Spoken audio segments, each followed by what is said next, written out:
Alors, salut tout le monde. Pour suivre la vidéo en langue française sur le poivron, c'est du début jusqu'à la 8e minute et demie environ. مرحبا اللي بده يتابع الفيديو كيف يعتنوا بالفليفلة باللغة العربية يتابع من دقيقة 8 ونص تقريبا للآخر. Non, le poivron. De son nom scientifique, si je le prononce bien, Capsicum annum, je ne sais pas si c'est comme ça se prononce. Il est un peu lourd parce que bon, un par pot, hein. Il est un peu lourd là parce qu'il y a 3 fruits, il y avait d'autres fruits en bas que j'ai cueillis, mais là pour faire la vidéo, ils vont devenir rouges après. Voilà. Et j'ai mis ça à terre, les étapes, parce que je suis vraiment très mal assis, là je suis courbé, accroupi plutôt. Mais c'est pas grave, je vais faire la vidéo quand même. Il commence à faire, le soleil va bientôt, il faut que je fais vite, sinon il va faire noir là. Qu'est-ce que je disais? Bon, pour le poivron, en fait, au Canada et en France, on l'appelle souvent piment parce que pour eux, le piment, c'est le piment fort. Donc, mais non, c'est, comment on appelle ça? C'est un poivron. On va commencer par l'origine. Hein. C'est un piment doux, au fait. L'origine, c'est les premiers piments les premiers poivrons qui ont été cultivés en agriculture, c'est au Mexique. Il y a des graines qui ont été, les archéologues ont découvert des graines qui ont près de 5000 ans au Mexique. Donc ce sont les premiers qui ont, de toute façon c'est l'origine de la plante. L'origine de la plante, c'est le Mexique et l'Amérique centrale jusqu'à l'Amérique du Sud. Hein. C'est voilà, c'est l'Amérique centrale, l'Amérique du Sud et le Mexique. Pour l'exposition ensoleillée obligatoire. Rusticité, c'est pas une plante rustique, même si c'est une plante qui va vivre pendant, disons, 3 ans, c'est une plante qui doit être changée chaque année pour avoir de beaux fruits, parce que même, donc rusticité, 12 degrés, 10 degrés, c'est foutu. Hein. À Beyrouth, ici elle meurt, mais parfois elle peut vivre, elle peut passer l'hiver, mais vraiment les bourgeons seront trop atteints, donc non, ils sont pas belles du tout la deuxième année. Il faut la retirer, il faut planter des nouvelles. À Beyrouth, ça passe, il n'y a pas de problème, mais la plante ne vit pas plus que 3 ans. Voilà. Où on est là. Pour la rusticité, c'est pas une plante rustique. On va la planter ici, dans les régions où la température descend à 10 degrés en tant qu'annuel.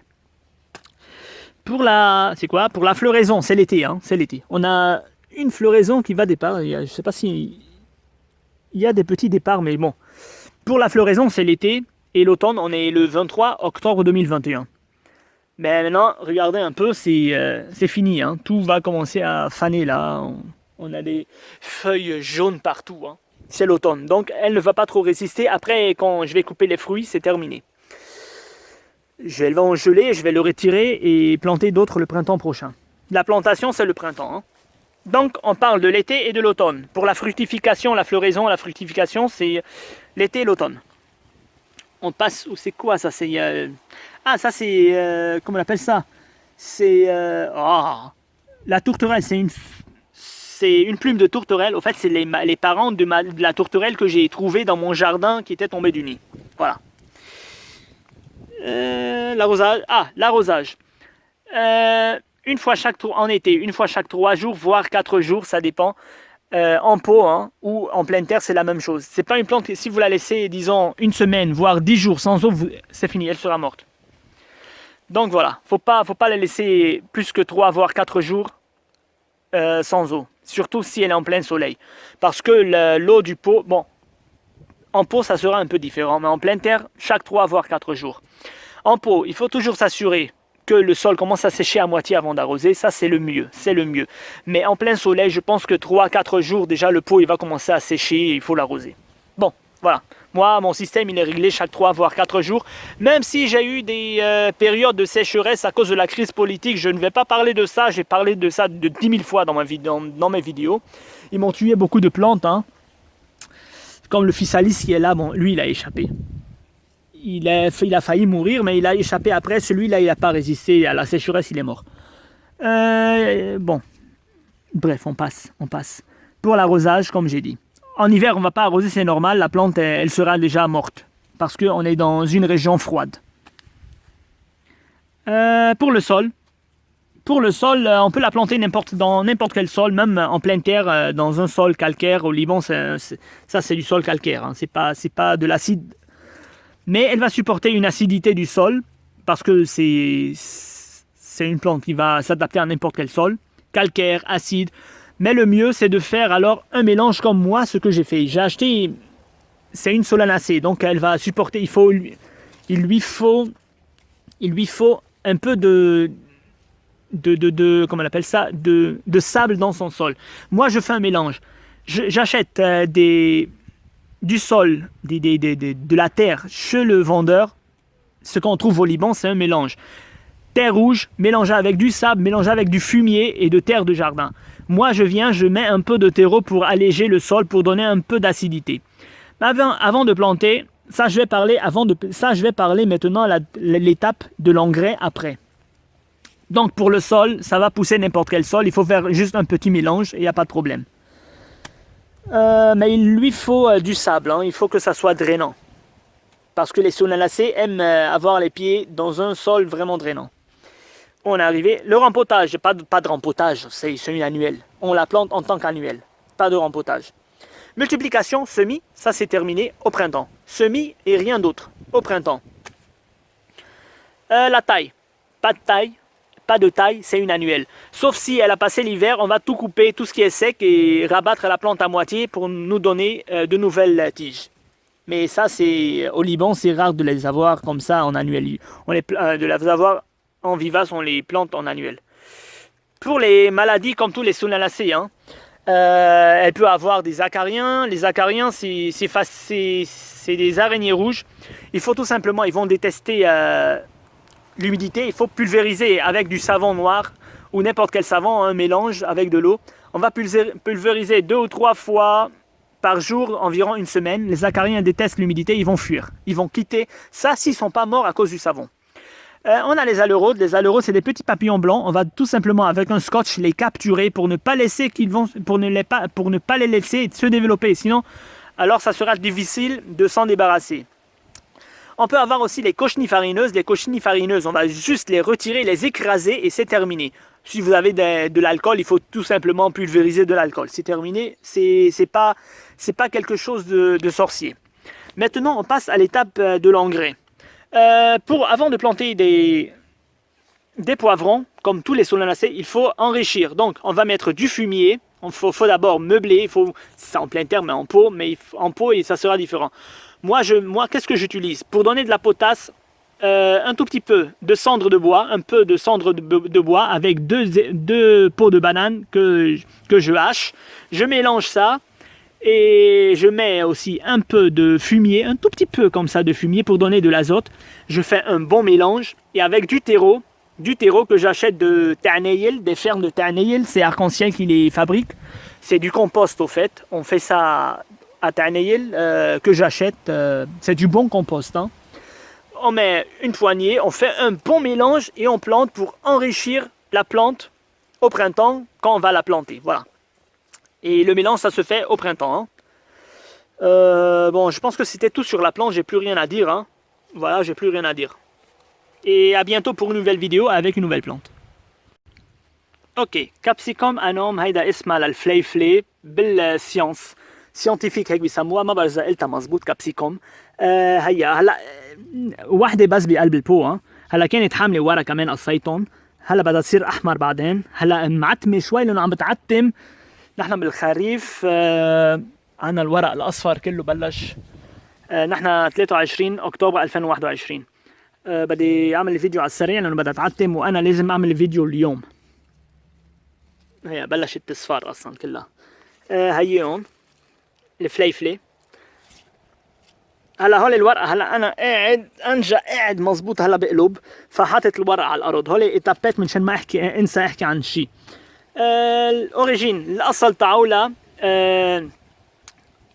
قبل الاوريجين شو اسمه البوافرون الفليفلي اول مره انزرعت بقلب الجنين يعني اجريكولتور لما بلشوا يزرعوها هن البشر بالمكسيك من 5000 سنه تقريبا والاركيولوج اللي بفتشوا على الاثار لقوا بذر عمرهم بهالقد تقريبا فاصلا نرجع للاصل اصلا من المكسيك وامريكا وسطى لأمريكا الجنوبية فميلة أمريكا الجنوبية الوسطى والمكسيك أصلا أوكي إكسبوزيسيون مطرح ما لازم نزرعها تحت الشمس إجباري روسيسيتي تحملها للبرد منا هيدي بلبنان نحن بنزرعها بالجبل او شيء. نحن هون انا هس بجنوب لبنان بضيعتي بتنزرع كانيوال يعني موسميه.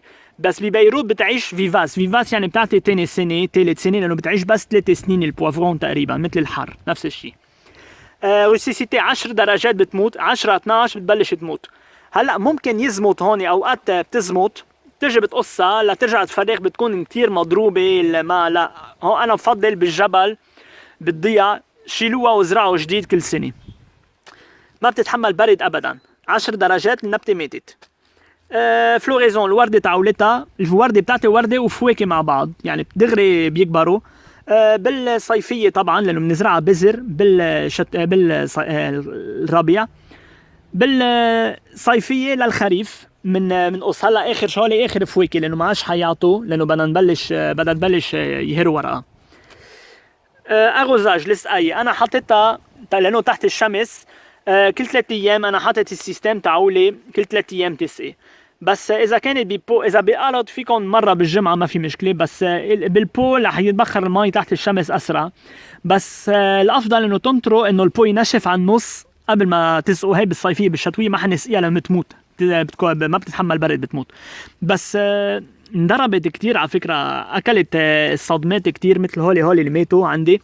هيدي من وراء الازمه الاقتصاديه بلبنان لما انضربوا، لما وقفوا ما عادش في مي ما عادش في كهرباء ما عادش في شيء، مرقوا فتره جمعتين بلا سقايه وهيك يعني تعتير. بس هلا مشي حالها رجعت. فالسقايه بالصيفيه كل 3 ايام 4 ايام. انا هيدا عندي عم بحكي عني. انتو لا انطروا البو لينشف. ممكن انتو عندكم كل يوم ما بعرف قد ايه في حراره وقد عم تتبخر المي، هيدا الشيء بيرجع لكم. السول التراب تاعولها بدنا تطلع باي تراب ما في مشكله. هلا انا زارع هون انا اشتريت بالمشيت لما بنشتري بلبنان بيكون شوي رمل مخلوط مع زبل مخلوط مع تراب الجنيني.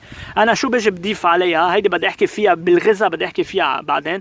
وبحط شويه تيرو، التيرو بعمل خلطه وبزرع فيها. وبس هيدي سولاناسي كل شيء سولاناسي يعني مثل الحار ومثل البندوره ومثل